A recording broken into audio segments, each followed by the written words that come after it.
Desde a Alta Idade Média, encontrava-se na legitimação papal o principal meio político e diplomático para a confirmação da incorporação de novas terras ao patrimônio das casas reinantes cristãs. O Papa funcionava como árbitro internacional e Roma como centro das relações internacionais do mundo civilizado. O Papa Nicolau V expedira em 1454 a Romanus Pontifex, garantindo ao rei Dom Afonso V a conquista que vai desde o Cabo Bojador e do Cabo Não, correndo por toda a Guiné e passando além dela para a Plaga Meridional. E com base nessa e em outras bulas que legitimavam a conquista das ilhas da costa africana em nome do trono português, o rei João II proclama o direito de Portugal sobre as terras descobertas por Colombo em 1493. O Papa espanhol Alexandre VI também conferiria aos espanhóis, no entanto, os mesmos direitos reivindicados pelos portugueses sobre todas as ilhas e terras descobertas e ainda por descobrir. E nas bulas emitidas por Alexandre VI em 1493, os espanhóis encontrariam a base moral e legal da dominação espanhola sobre as Américas. Desta forma, sucessivas bulas papais foram expedidas uma após a outra em um curto espaço de tempo, sistema de arbitramento que já mostrava sinais de desgaste.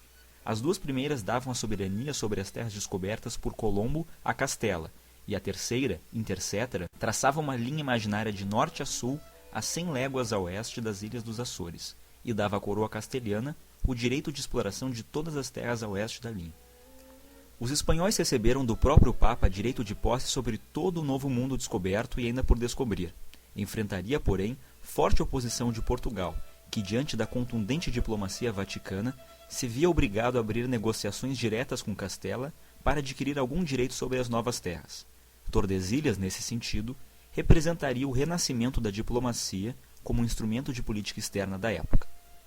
A partir das negociações diretas com o trono espanhol, em 1494, Portugal conseguiu o privilégio de deslocar a linha imaginária demarcada pela Intercetera para 270 léguas mais ao leste. O Tratado de Tordesilhas, como ficou conhecido, foi a pedra angular de toda a expansão territorial do Brasil e assegurou a dimensão geográfica que em muito colaborou para a posição que o país hoje ocupa no meio regional e mundial. Após a solidificação do Tratado de Tordesilhas, teve-se por muito tempo uma série de empreitadas por brasileiros, particulares e patrocinadas pelo governo, de adentramento no interior do continente. As bandeiras e entradas, como tais empreitadas ficaram conhecidas, tinham por objetivo a exploração do território, a busca por recursos minerais, a instalação de missões jesuíticas, capturas e extermínio de indígenas e escravos fugitivos. Um desbravamento do interior, conquistando-se através de incursões todo o território desde a região amazônica até onde hoje corresponde ao Mato Grosso, contando ainda com a colonização de imigrantes no sul do país, tinha o Brasil adquirido até a primeira metade do século XVIII uma área de ocupação que em muito ultrapassava os limites propostos pelo Tratado de Tordesilhas. Foi com a assinatura do Tratado de Madrid que o Brasil adquiriu fronteiras muito similares às de hoje em dia.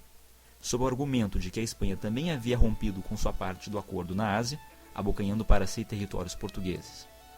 Com a utilização do princípio do uti possidetis e da manutenção das fronteiras naturais que se haviam obtido com a expansão portuguesa, Alexandre de Gusmão conseguiu negociar com a Espanha um novo acordo de fronteiras em 1750.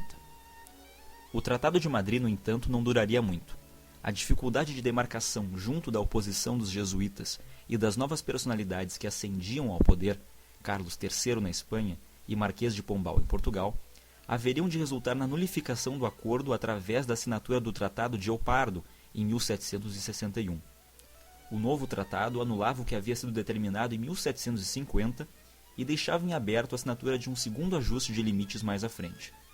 Tal ajuste viria com o Tratado de Santo Ildefonso em 1777, que retomava em quase tudo o que havia sido proposto em Madrid, com exceção da região dos Sete Povos das Missões, que passava à soberania espanhola.